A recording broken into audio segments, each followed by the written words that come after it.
Vous avez été beaucoup attaqué pour votre premier roman? Oui. Ouais. Vous êtes bien placé pour le Ah, savoir. moi, je ne l'ai pas attaqué, je ne l'ai pas reçu.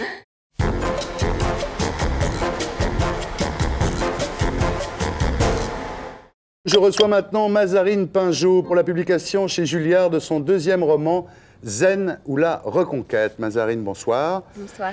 Donc, Zen ou la Reconquête, alors on va parler du pitch, mais d'abord, pourquoi Zen? Parce que le personnage n'est pas très zen, justement. Ça a une toute autre signification en arabe, ça veut dire la beauté. Sauf que c'est un prénom pas tout à fait orthodoxe dans la langue arabe, parce que normalement ça serait Zeina, mais c'est un prénom d'usage courant, donc ça s'appelle Zen. C'est un choix relativement arbitraire, que je trouve que c'est un prénom joli. C'est pas relatif au zen, effectivement.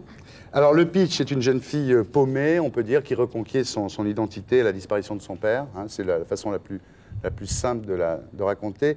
Le personnage du père, parlez-nous de cet intellectuel palestinien réfugié en Syrie puis en France. Oui, alors c'est pas vraiment... Si, il est d'origine palestinienne, à moitié palestinienne, à moitié syrienne, comme c'est assez fréquent dans cette région.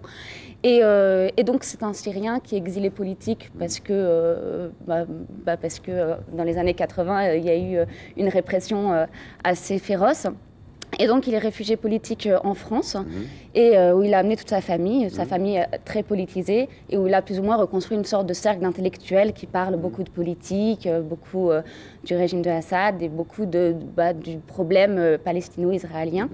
Et le problème de sa fille est donc un problème relatif à cet exil essentiellement aussi. Oui. Alors elle, à la disparition de son père, elle part se ressourcer en Syrie, elle est un peu en quête d'identité, la reconquête, c'est d'abord la reconquête d'elle-même. Oui, tout à fait. Mais il y a une sorte de parallélisme entre une reconquête intérieure et une reconquête extérieure, puisqu'elle marche sur les pas de son père et aussi de Youssef, dont je pense que vous allez parler tout à l'heure, et donc sur les pas de sa propre histoire.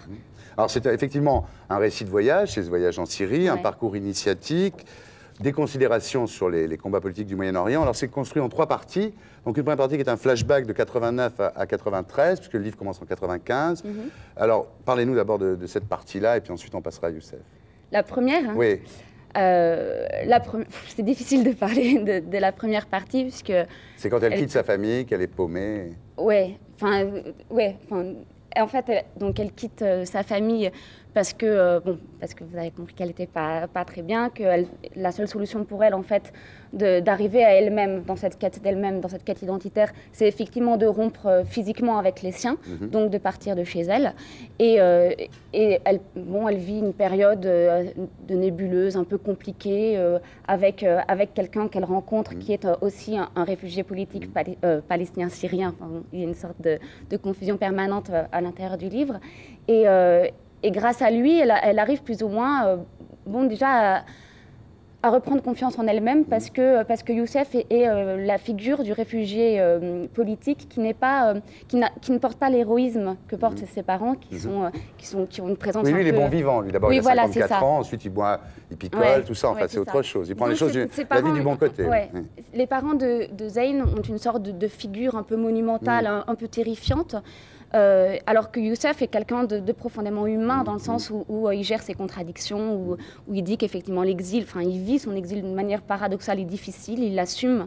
Et le fait de boire, par exemple, d'être mal, il assume un certain malheur au bout du compte. Et c'est ça que Zeyn estime énormément chez lui, c'est qu'il accepte le problème de l'exil qu'elle porte en elle et que chez ses parents, elle voyait très peu manifeste. D'ailleurs, donc elle part en Syrie, là se passe tout le bouquin, et à son retour en France, elle est d'ailleurs prête à se réconcilier avec les siens, et son père lui apparaît d'une façon peut-être plus humaine qu'avant de partir. Oui, c'est ça. Tout à coup, elle comprend quel homme il a été, elle a plus de sensibilité à ce qu'il a pu être jeune, à ce qu'il a pu vivre, et puis au rapport qu'il entretenait avec sa terre. Elle comprend enfin à quel point la terre de l'enfance peut manquer. Alors la critique, ça se passe comment, là, l'accueil du bouquin? Pour l'instant, je sais pas trop, j'attends, parce qu'il sort aujourd'hui en fait. Donc j'attends de voir. Il y a un papier de Josiane Savigno dans Le Monde qui n'était pas... Pas très tendre. Mais parce que pour le premier, elle était formidable. Hein. Vous avez comparé à Yourcenar, dont elle est une spécialiste. Cette fois, c'était excessif, mais elle m'avait comparé à Yourcenar essentiellement sur le rapport de Yourcenar à son père, et pas vraiment dans l'écriture. Ça, on a un petit peu exagéré là-dessus. Donc, oui, là, c'est bon. Vous avez été beaucoup attaqué pour votre premier roman? Oui. Ouais. Vous êtes bien placé pour le savoir. Ah, moi, je ne l'ai pas attaqué, je ne l'ai pas reçu. Oui, mais bon. Oui, j'ai été très attaquée. Ouais. Attaquée, moi, plus que mon roman, d'ailleurs. Oui. Ouais. Vous avez dit chez Michel Field sur TF1, on se sent sali, on a tout le temps envie de se laver. C'est grave, ça, quand même. Ça, c'était plus relatif aux paparazzi et à la chasse-poursuite que j'ai subie et que je subis encore de manière sporadique. C'était surtout lié au regard d'un certain type de photographe qui est effectivement, je trouve, très salissant et j'ai du mal à m'en accommoder. Vous pensez que vous êtes condamné au paparazzi jusqu'à la fin de vos jours? J'espère que non, mais j'ai bien peur que ça soit un vœu pieux. Ouais. J'espère que non. Alors, au niveau du style, alors c'est un peu... Quand vous écrivez, vous faites des belles phrases, on dit c'est un style de normalienne. et quand vous vous laissez aller, c'est-à-dire que vous essayez qu'il y ait le moins d'espace possible entre votre stylo et votre cerveau, disons, et la feuille blanche, quand c'est très l'émotion brute comme ça, on dit c'est pas très recherché, c'est un peu plat. Alors vous êtes un peu enfermé dans cette contradiction, non? Oui, enfin ça c'est le problème du lecteur ou du critique. Hein. Moi quand j'écris, effectivement, il y a très peu de distance entre ma plume et l'émotion qui est là. Ensuite c'est du retravail. Bon, ben, j'écris comme je le sens. Ensuite, la manière dont on l'interprète ou dont on le juge, ça c'est pas une question qui m'est propre. Alors le problème que pose ce livre, c'est le problème, on vous en parle tout le temps, mais c'est clair, c'est l'autobiographie, parce que c'est vrai quand même que le livre, il tourne autour le pivot du livre, c'est la mort du père, et vous refusez toutes les références à votre père. Alors c'est un peu, je sais pas, le jeu du chat et de la souris avec les journalistes. Ouais. Et Philippe Lançon, dans Libération ce matin, écrivait quelque chose que j'ai essayé d'exprimer, mais comme il l'a écrit mieux que moi, je vais le citer. Il disait, la fille de François Mitterrand voudrait qu'on l'oublie quand elle écrit, qu'on oublie qu'elle est la fille de François Mitterrand quand elle écrit un livre. Mais est-ce que c'est pas là aussi un vœu pieux? Parce évidemment, je le voudrais, mais j'ai pas beaucoup de pouvoir sur la conscience du lecteur, c'est évident. Je pense qu'il ne peut pas s'en empêcher, mais à nouveau, ça encore, c'est pas vraiment mon problème. Moi j'écris l'expérience d'une fille qui perd son père, c'est une expérience universelle, c'est pas l'expérience de Mazarine Pinjot avec François Mitterrand. Ça, c'est le problème du lecteur, c'est pas le mien. Mais est-ce que vous jouez pas avec cette ambiguïté? Parce que finalement... Non, non, vraiment pas. Enfin, je sais pas, je pense que lorsqu'on écrit, un roman, on puise dans le matériau de son expérience, dans le matériau de son imaginaire. Et il se trouve que, bon, voilà, moi, c'est ma vie, donc je puise dedans. Mais je pense que c'est suffisamment symbolisé pour que ça relève de la fiction et non pas ni de l'autobiographie, ni d'un travail, ni d'une sorte d'exutoire ou de je sais pas, mais je pense pas. Non, parce que vous avez dit, c'est vrai que s'appeler Mazarine Pinjot pour être édité, c'est vachement bien, mais en même temps, une fois que le livre est sorti, c'est pas vachement bien. Non. Est-ce que vous avez pensé à prendre un pseudo à un moment? Oui, j'y ai beaucoup pensé. Au départ, je voulais, mais en même temps, il y a presque un parallèle avec Zayn sur ce coup-là, puisque je pense qu'il y a une sorte de quête identitaire aussi là-dessous, et que j'ai envie de récupérer mon nom, que je m'appelle comme ça, et que autant y mettre, à la place de subir une image qu'on m'impose, autant y mettre par derrière quelque chose que j'écris, un travail qui m'est propre.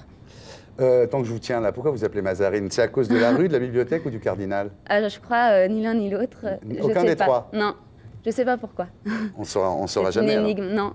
Alors, on ne va pas s'étendre sur votre vie, bien qu'il y a quand même un côté enfant caché du Quai Branly, un peu Louis XVII, quoi, un peu secret d'État quand même. Vous avez été un secret d'État, donc c'est quelque chose de très romanesque d'avoir été un secret d'État. J'en sais rien, je ne l'ai pas vécu comme ça. Mais il y a un truc rigolo sur votre vie, c'est la seule chose dont je vous parlerai, parce que je trouve que c'est vraiment génial. C'est quand vous aviez 6 ans, votre père est devenu président, et vous le dites à vos copines à l'école, et la directrice convoque votre mère en lui disant qu'elle est un peu mythomane. C'est vrai qu'à l'école, on disait toujours « mon père, il est président de la République », sauf que vous, c'était vrai, quoi. Ouais, mais ça, en fait, c'est une histoire qu'on m'a racontée dont je ne me souvenais pas. Mais effectivement, de toute façon, il y a une époque où je pense que j'étais très fière, sans tout à fait comprendre d'ailleurs de quoi il s'agissait, et puis qu'on me prenait pour une folle, quoi. Ouais. Alors, on parlait tout à l'heure d'ambiguïté. Il y a eu la révélation par Paris Match de votre filiation. Alors, on a dit avec l'accord tacite de l'Élysée, puis après des proches du président ont démenti. Mais quelque temps auparavant, vous étiez quand même apparu en compagnie de votre père dans un dîner donné pour l'empereur du Japon. D'une manière anonyme. C'est la seule fois où j'ai participé à quelque chose d'officiel et c'était c'était vraiment, il voulait me montrer avant que ça finisse, il voulait que je vois ce que c'était. Enfin, c'était une expérience intéressante à vivre. Ça part d'un très bon sentiment. Ouais, c'était très amusant. Mais j'y étais de manière tout à fait anonyme. Et après, alors, dans Paris Match, j'avais posé, c'est-à-dire vous avez fait des photos posées justement pour éviter que les paparazzis... Enfin, bon, ça, c'est une longue histoire. J'ai jamais posé pour Paris Match. Ils m'ont fait en gros du chantage, ils m'ont poursuivi pendant 3 semaines et à la fin, ils m'ont dit qu'ils avaient un rouleau énorme de photos assez compromettantes et que la chose la plus simple pour moi serait de m'arrêter 2 secondes et en gros d'être d'accord pour faire une photo comme ça la poursuite s'arrêterait et vraiment j'étais à bout de nerfs et j'ai accepté. C'est pas aussi clair que ce qu'ils veulent bien le raconter alors. Vraiment pas du tout. J'ai jamais accepté de faire une photo. C'était au Pont-Neuf, c'est avec votre petite amie, on vous voyait poser. Donc, ils sont arrangés en fait pour qu'il y ait un des paparazzis qui soit avec moi pour montrer que c'était vraiment posé. Mais je me suis fait avoir sur toute la ligne. Ça c'est clair. On parlait d'ambiguïté, c'est pas si simple. Quelque part aussi, c'est un peu dangereux de s'exposer comme ça. Cette exhibition est un peu dangereuse à travers la fiction, non? C'est dangereux et c'est effectivement, c'est difficile. C'est très difficile de publier de toute façon. Maintenant, je pense qu'il y a une sorte de combat entre 2 urgences, celle d'écrire et puis celle de quand même essayer de se protéger par rapport aux médias, par rapport à tout ça. Vous avez toujours écrit, quand vous étiez petite, vous écriviez des poèmes, des petits journaux, des courtes nouvelles, vous avez toujours écrit. Je pense comme beaucoup d'adolescents. Oui, comme beaucoup d'adolescents, Alors, votre père vous a légué, résister aux attaques, apparemment vous êtes assez solide, non? Ça va, je suis obligée. Si vous en êtes au 2e bouquin, alors que le premier, ça a quand même été dur, c'est que vous êtes solide. J'arrive à acquérir une sorte d'indifférence par rapport à la critique, mais surtout parce que c'est une manière de se protéger, mais puis parce que l'écriture, c'est une évidence, c'est une nécessité pour moi, donc je me pose même pas ce genre de questions. Vous ne pouvez pas faire autrement. Voilà. Alors vous avez légué ça, une bonne résistance, la tolérance, curiosité littéraire apparemment, et son machiavélisme politique, il vous l'a légué. Est-ce que vous êtes aussi... Ça, c'est vous qui en parlez. Non, je ne sais pas, mais c'est pas... Pour un homme d'État, une dose de machiavélisme, c'est pas mal, vous savez. Tout à fait, je suis d'accord. Vous avez légué ça, vous pensez? Je suis pas... Vous êtes moins calculatrice? J'en sais rien. Je dirais pas que je suis moins calculatrice, parce que d'abord, je dirais pas forcément qu'il est calculateur. Mais ensuite, je suis pas du tout politique. Je veux pas participer au combat politique. C'est pas que ça m'intéresse pas, c'est que j'en ai vu un aspect douloureux et j'en ai quelque part un petit peu peur, je crois. Il vous a légué en tous les cas une bonne devise, c'est « Deviens ce que tu es », qui est une... Je ne sais pas de qui est la phrase, c'est Nietzsche, mais c'est une très belle phrase. Alors vous mettez bien les choses au point, vous dites qu'il ne vous a pas légué d'argent, parce que c'est vrai qu'on avait eu pas mal de ragots dans la presse à un certain moment, comme quoi vous seriez très très riche avec beaucoup d'argent. Si j'étais très très riche, je le saurais. Oui, donc c'est pas le cas. Bah non. Ça n'est pas le cas. Alors pour parler pour finir sur ce qu'on lui a reproché, vous avez une phrase qui est, je trouve, assez juste. On parlait tout à l'heure avec Max Gallo du général de Gaulle qui avait écrit certains propos, disons 19, un peu antisémites, et on disait qu'à l'époque, il était, effectivement, que tout le monde l'était, et qu'il avait démontré par la suite qu'il ne l'était pas, évidemment, dans d'autres écrits. Et vous dites, en parlant de votre père, on oublie les origines sociales de mon père et sa culture familiale qui ne l'ont pas jeté d'emblée vers les idées de gauche. C'est-à-dire qu'effectivement, vous essayez de le comprendre, évidemment, c'est normal. Et vous dites qu'au départ, la Charente, la famille dans laquelle il a été élevé, son monarchisme d'adolescent, finalement, c'est un environnement culturel. Mais c'est pas déshonorant d'être monarchiste. Oui, effectivement, si vous le dites. Mais non, mais il n'a jamais été monarchiste. Je pense que il a côtoyé malgré lui. C'est l'environnement familial. Oui, non, il vient d'une famille de petite bourgeoisie. Moi, je trouve qu'il vaut mieux partir de droite et arriver à gauche que l'inverse. C'est plutôt... c'est plus à son avantage. Ça prouve qu'on a de plus en plus de compassion pour les gens et qu'on a le cœur qui s'ouvre, disons. Exactement. Ça, c'est sûr. C'est vrai qu'il ne vous a jamais présenté Roland Dumas? Oui, c'est vrai. Et d'Ormesson? Non, je ne le connais pas. Mais ce qu'il a dit, vous trouvez ça terrible? Vous l'avez attaqué? Je trouve ça terrible parce qu'il n'y a rien de plus déshonorant que de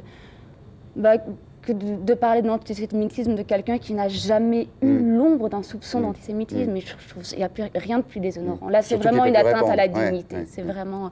C'est une des pires insultes qu'on puisse imaginer. C'est difficile d'être la fille de François Mitterrand? Disons que je n'ai pas eu le choix, je ne sais pas ce que c'est que d'être autrement, mais ce n'est pas toujours facile. En tout cas, vous êtes très jolie. Merci. Mais vraiment, vraiment très très jolie.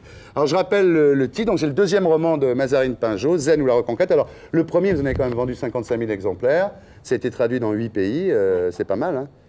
Ben oui. On vous souhaite la même chose pour le deuxième, merci. Merci beaucoup. Et pour être sûr de ne rien rater de Inarditube, abonnez-vous et mettez un pouce bleu.